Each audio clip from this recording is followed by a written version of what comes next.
Jacob Burton here from StellaCulinary.com, and in this video, I'm going to demonstrate how to make a simple pasta with tomato sauce or red sauce using that fresh tomato sauce that we made in our previous video. Now here I just have some boiling water, which I'm going to add just enough salt to make it taste almost like the seawater. And you want to have enough water that you can bring to a rolling boil, but as long as you stir your pasta, you don't have to overly concern yourself with the amount of water that you're using. Drop in the amount of pasta that you would like to eat for dinner or to serve as an appetizer, and you want to boil it until it's almost done.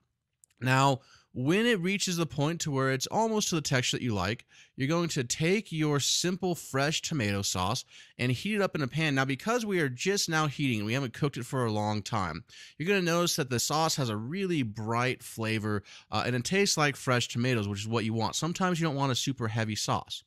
Now you're going to take the pasta when it's almost done and with tongs pull it directly out of your pasta water. Now the reason why you don't want to strain it through a colander is that starchy water and the starches that are still attached to the pasta are going to help to bind and thicken the tomato sauce and allow the fresh tomato sauce to cling to your pasta. You're going to simmer in the sauce to infuse the pasta a little bit and then taste it. And once you have reached the proper texture, which what is the proper texture? Well, it's whatever you like, however you like your pasta to taste, the texture you like. When it's reached that texture, you're going to turn off the flame, give the pasta a little toss. And if you want some fresh herbs, which I like, throw it in now. So here I just have a simple basil chiffonade, but you can omit the herbs completely or decide you want to toss it in. You can also add a little bit of lemon juice or some balsamic vinegar, red wine vinegar, whatever you prefer. Now notice how I just take the tongs and I give it a little twirl on the plate. This is going to give me some height and keep the pasta all together during the plating process, yielding a much cleaner looking plate.